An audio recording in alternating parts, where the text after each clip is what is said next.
So, you want to learn how to analyze film, huh? Well, let me tell you something. I do film analysis videos on YouTube, and I've been doing it for like a couple months at this point, and I've knocked out about 20 shows or movies, most of which you've probably seen and some of which you probably haven't. And I'm not formally trained in this shit. I didn't go to film school. I didn't take film studies class. I mean, I took one film studies class as an elective, but who needs a stuffy education when you got YouTube, right?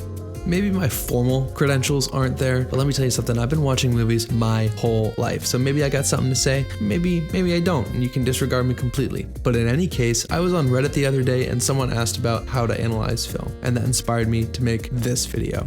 But when trying to formulate a good syllabus for how to interpret film, I realized that despite my many videos, I don't really have a conscious process that I follow. I used to watch movies for the spectacle, but then at some point, film just started to click for me as I noticed that I was gravitating towards certain types of movies. Tarantino, Paul Thomas Anderson, Scorsese, Guy Ritchie, Stanley Kubrick, Denis Villeneuve, the Coen brothers, Sam Mendes. I realized that all my favorite movies were made by a handful of the same directors. If you're like me, then at some point in your film journey, you probably realized that there was a certain quality to the types of movies that you enjoy that allured you. But maybe you couldn't quite put your finger on what that is. Maybe it was the aesthetic or the music or a certain actor that attracted you, but subconsciously you picked up on distinct qualities of a film that made you love it, even if you didn't understand why. Maybe a movie made you think about it for weeks after you saw it. Maybe you're still processing a certain movie to this day. And if that's you, then I'd bet you probably have really good taste in movies, even if you didn't comprehend them a lot of the time. And that's okay, because there's something about film that is speaking to you, and on some level, you're absorbing a truth about movies that people tend to forget. Film is art. Like a painting or a book or music, art can express ideas and themes and meanings to a viewer. And it's easy to lose that nowadays because film happens to also be one of the most profitable forms of art that exists. So it's getting productized. And like all products, you've got really high quality ones that are finely tuned or handcrafted to produce something really meaningful that lasts. And there's also others that can have really nice packaging and maybe a big celebrity endorsement or two, but are cheaply made and don't hold up because they're not meant to. And I think that's kind of symbolic of the film industry. You get your 2001 Space Odysseys or your There Will Be Bloods that are crafted by some of the most artistically expressive geniuses of our time, and those films don't always get appreciated in their time, but maybe find audiences years down the road. But then you've also got movies like Death Race and all the American Pie spin-offs that have no meaning whatsoever and are simply products. And they usually appeal to our more primitive desires, right? Violence, sex, and comfort. Hollywood knows how to make shit that your inner caveman wants, and it sells it to you. In short, there's a lot of mindless entertainment out there, and that's totally fine to like it. Don't get me wrong, I love me some Fast and Furious. I don't judge. Mindless entertainment is very delicious, like a pint of Chubby Hubby from Ben & Jerry's. But with all that delicious ice cream out there, we can forget to appreciate the finer things, like caviar, that may not be as indulgent, but are rich in flavor and meaning. But occasionally, we get the odd caviar-flavored ice cream, the odd film that offers both. John Wick, Mad Max Fury Road, Star Wars Inception, and the one that we're going to analyze today, Mask of Zorro. So, how do we separate the good from the bad? What makes a movie meaningful? How do we analyze films to decipher those hidden meanings? Well, like I said, I don't have a formula yet, but maybe we can take a look at the Mask of Zorro, and I'll walk you through my process of uncovering its deeper meanings and message. Before we do that though, a couple callouts about film analysis that I'd really like to state just for the record, for everybody to hear, because a lot of people don't realize these things. Call out number 1. Movies have meaning whether you care about it or not. You won't always like the meaning of the film. You may not even agree with it. But the director didn't make a movie to ask you your opinion on it. It's their movie. So if you care, then maybe try to tap into what they're saying instead of trying to pass judgment on them. Call out number 2. You may find meaning in the film that isn't intentionally there. And that's actually a really great thing, or it can be a great thing, because film is art and you bring your perspective, you bring your lived experience, your personal baggage, you bring all of that when you watch a movie. So if you're interpreting the hidden meaning of a movie in a way that others didn't, you're not distracting from the film's true meaning, you're adding to it. And that's also true for other people who saw it and maybe got a different perspective than what you did or what was intended. It's why we have things like critical race theory lens, socioeconomic lens, the historical or political lenses. Each one is a unique perspective that examines the elements of the film in a way that's distinct, and each one is valid. But call it number 3. 1 and 2 are not mutually exclusive. What the filmmaker intended and what you take away from the film are not both justifiably equal, and I'm sorry to be the one to say that. I feel I have to though, because oftentimes if someone disagrees with the theme of a movie and likes it but hates the meaning behind it, they'll get defensive over the movie like it belongs to them. And this happened a lot with the Matrix movies, where transphobes were irate that the creator meant it to be an allegory for transgenderism and chose to disregard that intended meaning in favor of co-opting the idea of the red pill to be about realizing that women are evil and mistreat men and get away with it or something. Look, if misogyny is how you're going to interpret the film, that's cool. That's you. That's your baggage that you're bringing to the movie. But it doesn't also undo the spoken truth and the spoken meaning as the artist intended it. There's the intended meaning and the meaning that you took away. Both can manifest. Both intended and unintended meaning are still there, and your interpretation of it doesn't undo that. You're allowed to have your own perspective, you're allowed to have your own criticisms, but you should be respectful and open to other analyses that enhance the meaning instead of only being myopic. You are not the only person who can add value through interpretation. And who knows, maybe if you are open to other people's interpretations, you'll find enhanced value with it too, and grow and learn new perspectives. That's why we're all here, right? That's why we all love film, because we love perspectives. As long as they're the perspectives that we agree with, I guess. I don't know. Fuck it. Anyway, let's get on with it. I chose this movie, The Mask of Zorro, because the meaning behind it is relatively accessible for everybody, and it implements a lot of really nice tactics that can help you uncover it. So it's a great starting point for anyone who wants to learn how to analyze film. It was also requested to me by a subscriber that we cover this one. So if you want me to do a movie, or cover a movie rather, that you are in love with, or a movie that means a lot to you, like your favorite movie, whatever, let me know in the comments and consider subscribing. I read every single comment. I will, even if I don't respond to them, I will take a look at it, and I will definitely consider doing a video on whatever movie or show or whatever that you like, even if it's something I haven't seen. My whole Moral Oral video, had never seen that show. A subscriber recommended it. I watched it. I analyzed it. That video is up there. You can watch that. But anyway, let's get started. So there's a rule of thumb in filmmaking that the first 30 seconds of a movie should tell you everything that you need to know about it. Now, this is, like I said, a rule of thumb, right? It's not a law. So sometimes it takes longer than that. Sometimes it's 60 seconds. Sometimes it's the first 5 minutes. But generally, the meaning of the movie can be set up at the very least before you've even gotten comfortable enough to pay attention. And The Mask of Zorro follows this rule really well. Let's look at the first 30 seconds of this movie.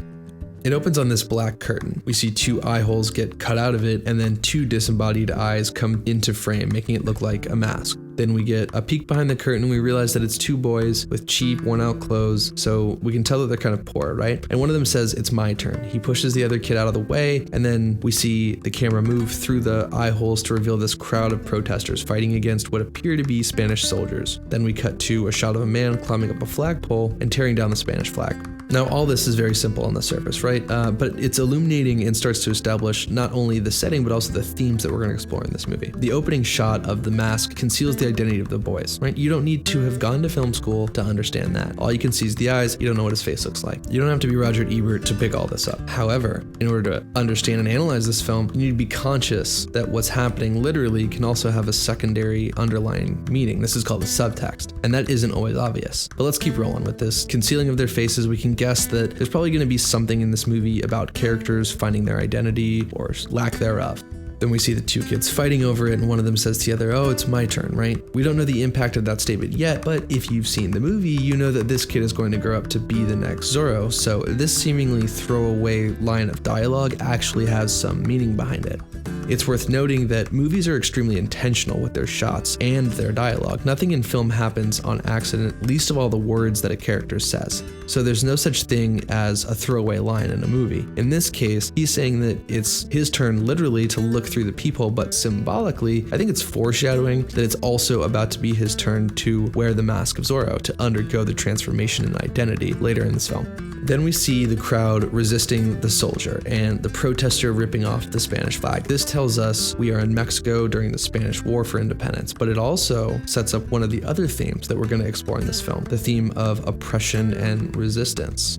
And I say other theme because movies can have more than one intended meaning or topic that it's covering, right? They can be rich with lots of different stories and meanings happening under the surface under what seems to be one giant story. However, the central theme gets introduced first. It's usually more of like a subtle, thing that starts in the beginning but then spans across the entirety of the film, and then the lesser themes start to appear as we get past that 30-second mark and may only take up a fraction of the movie. But anyway, back to this film. What happens next is basically that Zorro comes out and he kicks some ass, but it's a trap meant to catch him, set by the government, specifically by this bad guy Montero. However, the boys that we saw at the beginning aid in his escape, and he rewards them by giving them a medallion, right? The medallion is a symbol, and the symbol represents hope and justice. How do we know this? We know this because of the context around it. Zorro himself is cheered on by the oppressed crowd, and we know by his rescue mission that he believes in saving people. So with this opening sequence coming to a close, it's clear that Zorro is the good guy. He believes in these ideas of justice that get manifested through his action. So this medallion that he hands to the boys is a piece of that ideology that he carries, and he gives it to them as a reward for participating in an act that supports that ideology of justice. So through all of this, we know that the good guy, is Zorro. We know what he represents. We know he matters to the people, and we also know something about the bad guy too. He's sneaky. He's smart, right? He set up this trap, and he did it using human life. So he's willing to hurt people to get what he wants. So just kind of in this opening moment, we've learned a lot about the characters, the world, who people are, and kind of how they respond to situations. Following this, Zorro goes home and he takes off his mask and he kisses his wife and his child. This shows us Zorro's motivations. We see that he's getting old. We see that he's got a family who needs him. He's considering retirement, but there's nobody really to take his place quite yet. So he's still kind of taking these risks, even though he's kind of past his prime, right? We also see that he's extraordinarily wealthy, living in a large and luxurious home. So we know that although he fights for the people, he isn't necessarily one of them. Then the bad guy Montero shows up to his house, he kills his wife, he steals his baby. There's a lot worth analyzing here, but I'll actually let you guys take a crack at that in the comments if you want. I'm just gonna kind of gloss over a lot of stuff in this movie just for the sake of getting through the rest of this video. But what's important here, I think, is that Zorro did dirty and the bad guy got away with it. All right, so let's fast forward to when Alejandro and his brother, those two little boys, they've grown up, they're adults, right? They're basically grifters or they're bandits. And since we know that they were poor as kids from the opening scene, then we can assume that poverty led to this life of crime where they commit what could be perceived as shameful and unjust acts. That sense of justice that they had when they were kids was superseded by this need to survive. We don't need to see all those years happen for that transformation to occur in our own heads because it's just a logical next step for the poor. We can also assume that Zorro never got back to fighting injustice because the person that they idolized was no longer around to set that good example for them. So without Zorro, justice has died and people in the world have become products of an unjust system. However, they're not without their honor. It's just kind of like a changed sense of honor, right? When the unjust law, represented by Colonel Love, for example, catches up with them and attempts to execute them, Joaquin chooses to just shoot himself, right? He'd rather die than let the government continue to take what little he has. He can be seen as a symbol of, I think, the Mexican people at the time, who would rather die than have their fate be determined by an outside power. This will act as Alejandro's motivation moving forward, because now he and Zorro share a motivation. His brother died as a result of injustice, so to honor his brother, he will need to find the strength to escape the poverty trap and become justice in the world. So a little bit of time passes, some things happen, and then he later runs into a jaded and disillusioned Zorro who recognizes the medallion on the street. Remember that this medallion represented hope and justice, and seeing that and remembering that there are people who would still carry that and seeing those ideas can exist without him, this causes Zorro to kind of have reason to think about this kid as someone who he should nurture and someone who could take over the role that he's since retired from. So just by carrying this medallion all these years, Zorro can look at him and say like, okay, yes, this is somebody who's worth it. This is somebody who I can train. This is somebody who can take over and be justice in the world, because he still has that little emblem of hope, that little token of justice that he carries with him. And okay, like from here on out, like I said, I'm going to try to breeze through this, but like we get a lot of silliness, we get some action, we get some sexuality. I mean, come on, like I said, we're monkeys, we live for that shit. So sprinkling all this deep meaning with entertainment keeps us paying attention. We can't be expected to sit through a philosophy and dialogue class, can we? We still need excitement. We need witty one-liners. We need some thrilling adventure. Anyway, a lot of that happens. So anyway, he gets trained, he goes to confront the bad guys, but he hasn't shed that bandit persona yet, right? He's still got a lot of trauma that he's dealing with. So he acts like a cocky asshole, really. Like he uses this newfound identity as Zorro to get away with some stupid shit, like some really childish shit. So Zorro has to remind him of the responsibility that comes with being Zorro. He has to remind him what this is all really about. It's about freeing people and bringing back justice. So Alejandro changes his attitude. To fight the system, he has to rethink his approach because justice isn't a personal vendetta, it's a philosophy that liberates the many. And this is where the identity transformation starts to happen. The mask as a literal object conceals his identity, but more importantly, what it does is it takes away his identity, right? And that's not an excuse to get away with doing whatever you want without consequence. Quite the opposite. It's the meaning of the mask, as we learn at this point, isn't to shield him from consequence, but instead it's meant to remove any personal bias or selfishness by stripping away the things that define him as a man and replacing it with an ideology. Regardless of what his personal shit is, he is now a symbol.